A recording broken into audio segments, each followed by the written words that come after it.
చైతన్య రథం వీక్షకులకు స్వాగతం, సుస్వాగతం, నమస్కారం. 4 దశాబ్దాల ఘన చరిత్ర తెలుగుదేశం పార్టీ సొంతం. ఆ చరిత్రకు పునాది వేసింది అన్న నందమూరి తారక రామారావు గారు.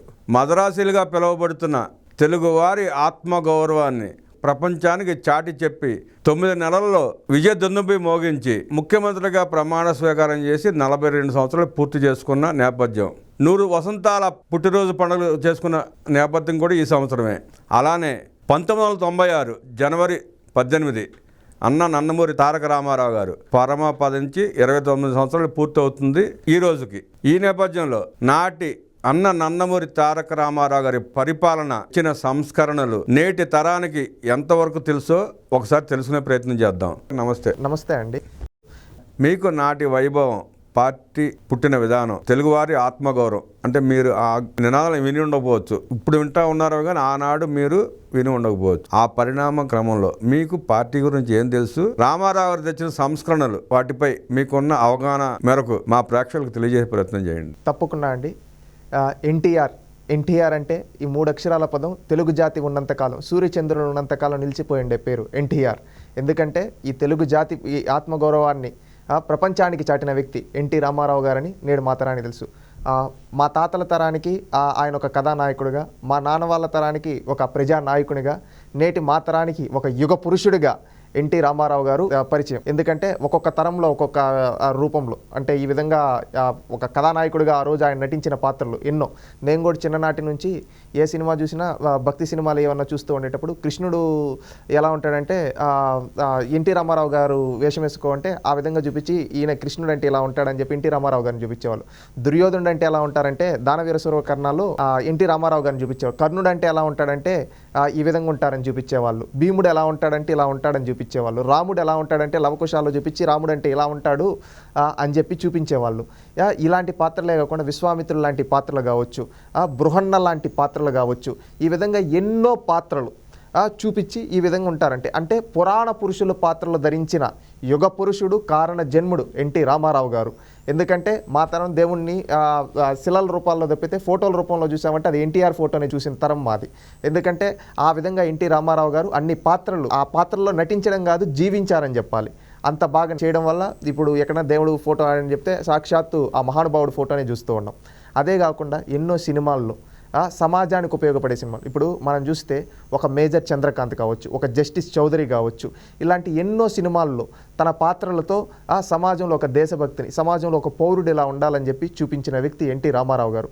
ఆయన తన జీవితం మొత్తం 60 ఏళ్ళు సినిమా జీవితంలో ఒక ఎవరెస్ట్ శిఖరానికి ఎదిగి నటనంటే ఇలా ఉంటుంది, ఈ విధంగా నటించాలి, ఏ పాత్రనైనా ఈ విధంగా జీవించి చేయగల వ్యక్తి ఎన్టీఆర్ అని పేరు సంపాదించుకున్నారు. తనను ఆదరించిన తెలుగు ప్రజలకి ఏదో చేయాలి అనే ఉద్దేశంతో తన శేష జీవితాన్ని నా ప్రజల కోసం అంకితం అని చెప్పి రాజకీయాల్లోకి వచ్చిన వ్యక్తి. అప్పుడు వరకు ఎలా ఉండేదంటే రాజకీయం అంటే ఎవరో కొంతమంది పెత్తందారులు, ఎవరో పెద్ద కుటుంబాలు వాళ్ళు మాత్రమే రాజకీయాల్లో ఉండేవాళ్ళు.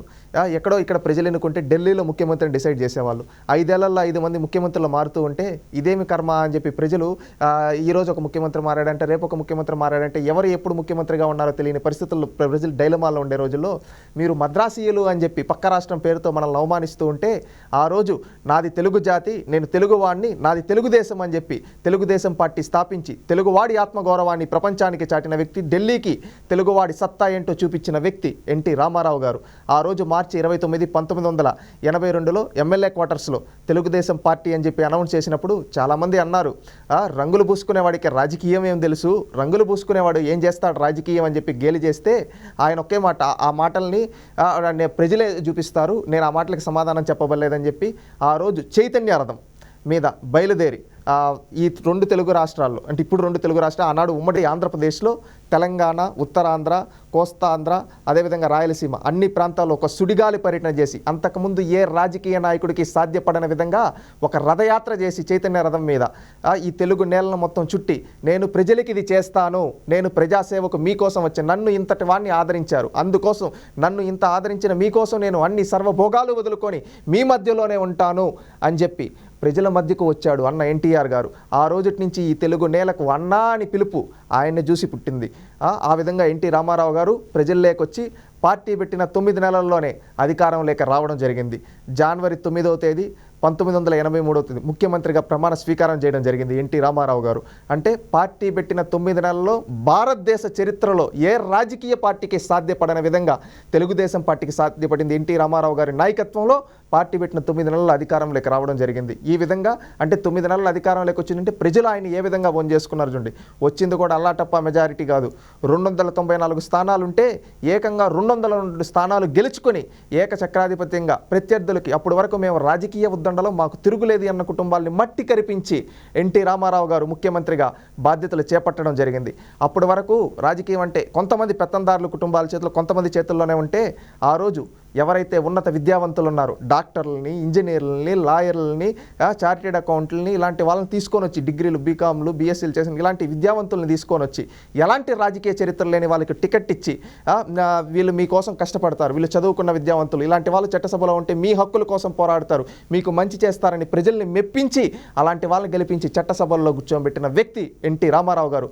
ఈరోజు చూసుకుంటే ఇప్పుడు తెలంగాణ అయినా, ఉత్తరాంధ్ర అయినా, రాయలసీమ అయినా, పల్నాడైనా ఏ ప్రాంతమైనా ఆయన పెట్టిన రాజకీయ భిక్షతోనే ఈరోజు ఎంతోమంది రాజకీయ ఉద్దండు ఈరోజు మాత్రం చూసే రాజకీయ ఉద్దండులు అని చెప్పుకునే పెద్ద పెద్ద నాయకులు ఆ రోజు ఎన్టీ రామారావు గారు భిక్ష పెట్టిన వాళ్ళు. ముఖ్యంగా మన తెలంగాణలో చూసుకుంటే ఖమ్మం జిల్లాలో తుమ్మల నాగేశ్వరరావు ఎవరు ఆనాడు ఎన్టీ రామారావు గారు.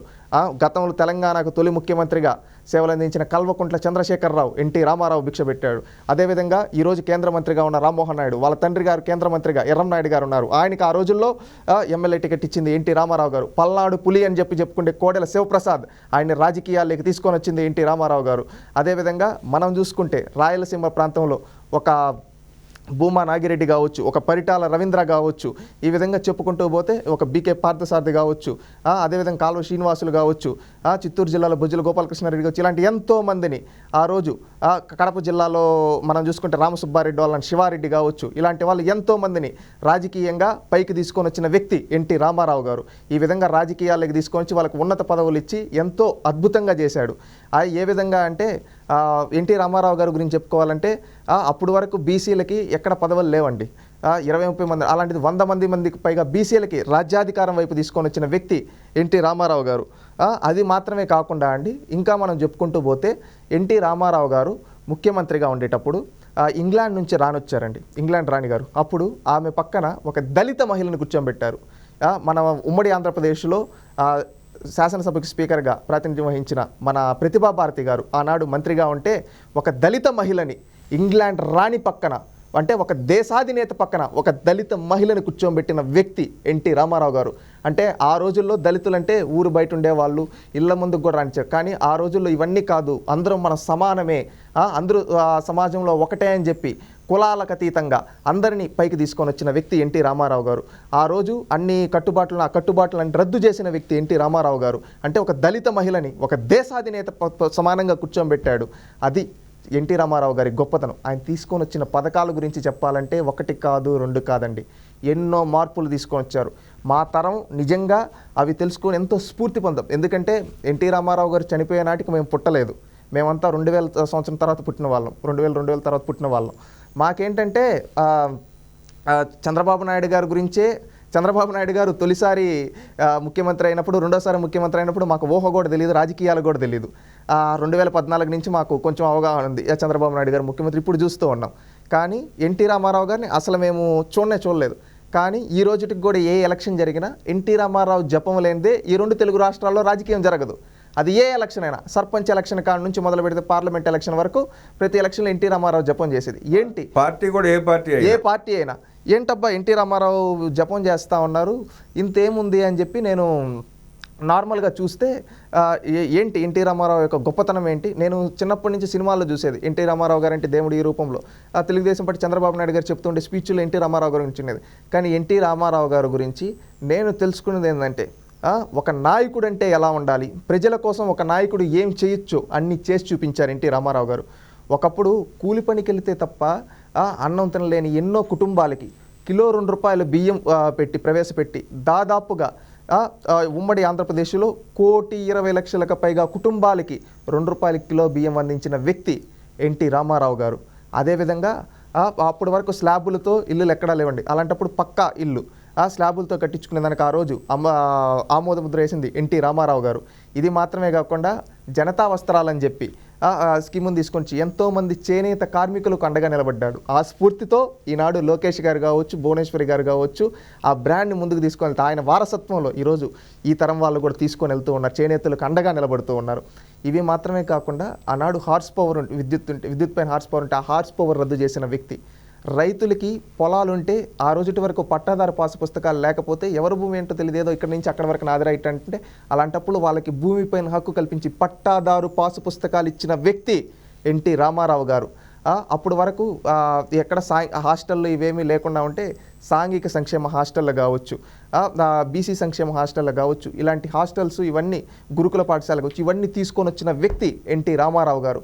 ఇది మాత్రమే కాకుండా మనం ఈ 2 తెలుగు రాష్ట్రాల్లో చెప్పుకునే పెద్ద పెద్ద బస్ స్టాండ్లు కట్టించింది ఆనాడు పునాదులేసింది ఎన్టీ రామారావు గారు. ఇవి మాత్రమే కాకుండా అండి, దేశంలోనే తొలి మహిళా విశ్వవిద్యాలయం పద్మావతి యూనివర్సిటీని స్థాపించింది ఎన్టీ రామారావు గారు. తొలి తెలుగు విశ్వవిద్యాలయం పొట్టి శ్రీరాములు తెలుగు విశ్వవిద్యాలయాన్ని స్థాపించింది ఎన్టీ రామారావు గారు. తిరుమల కొండపైన నిత్య అన్నదాన పథకం, వెంగమాంబ అన్న ప్రసాద పథకం అది స్టార్ట్ చేసింది ఎన్టీ రామారావు గారు. ఇది మాత్రమే కాకుండా ఈ 2 తెలుగు రాష్ట్రాల్లో ఈరోజు చూసుకుంటే గాలేరు నగరి, ఆంధ్రి నీవా, వెలుగొండ ప్రాజెక్టు కావచ్చు, ఈ తెలుగు నేలపైన గంగను పారించిన అపార భగీరథుడు ఎన్టీ రామారావు గారు.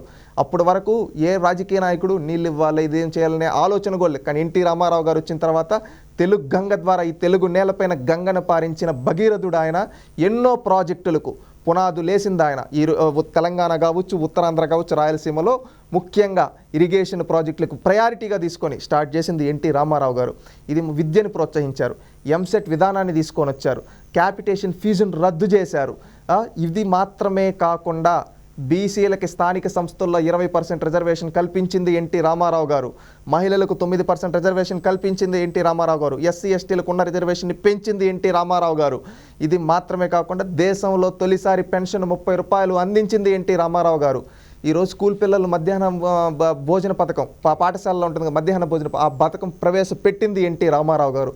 ఈ విధంగా 1 కాదు 2 కాదు కొన్ని వందల స్కీములు తీసుకొని సంక్షేమానికి ఆద్యుడు ఎన్టీఆర్ అని అనిపించుకున్నారు. ఆ విధంగా ఈ తెలుగు నేలపైన ఎన్నో పథకాలను తీసుకొని వచ్చి ఎంతోమంది తలరాతలు మార్చాడు. రాజకీయంగా ఎంతోమంది బడుగు బలహీన వర్గాలను తీసుకొని వచ్చి అత్యున్నత స్థాయిలో కూర్చోబెట్టాడు.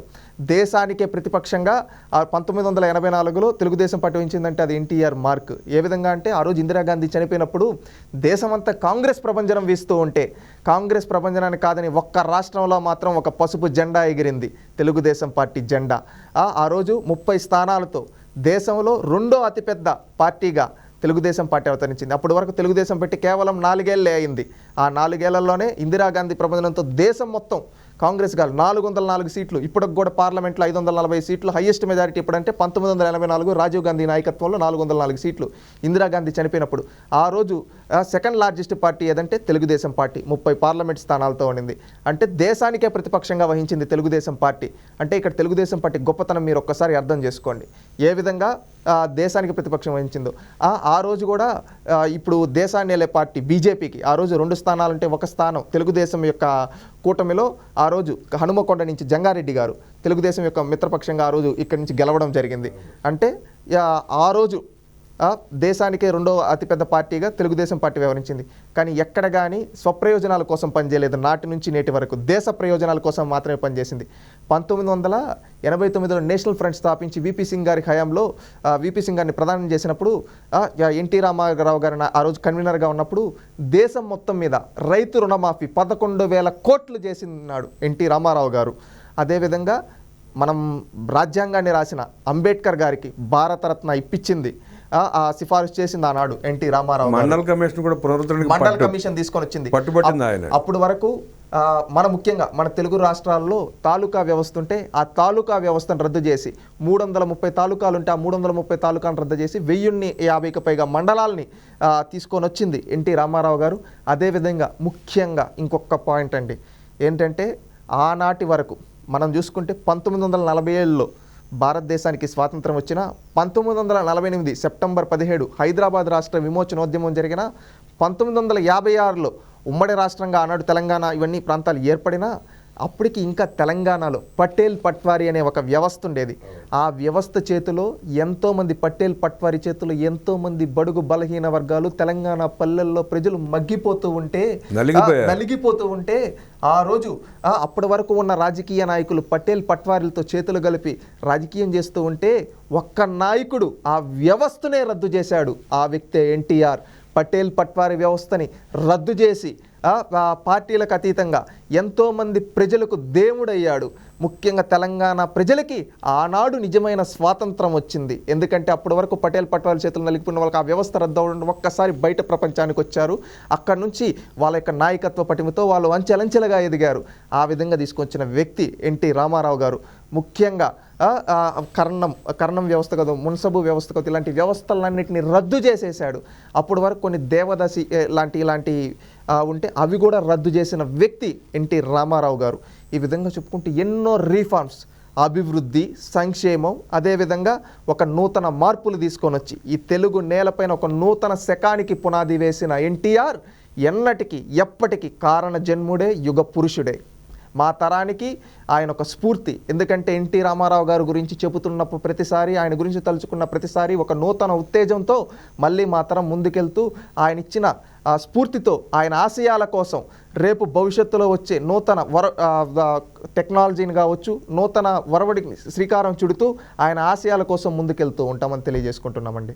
విన్నారుగా, నేటి తరానికి కూడా నాటి ఎన్టీఆర్ పాలన పట్ల పూర్తి అవగాహన ఉండబట్టే ఈ పార్టీ వైభవంగా ముందుకు వెళ్ళగలుగుతోంది. ధన్యవాదాలు చెప్పే వయసు కాదు, కానీ పార్టీ వయసులో సగం ఉన్న ఈ విద్యార్థికి నా ఆశీస్సులు, శుభాశీస్సులు, శుభాకాంక్షలు.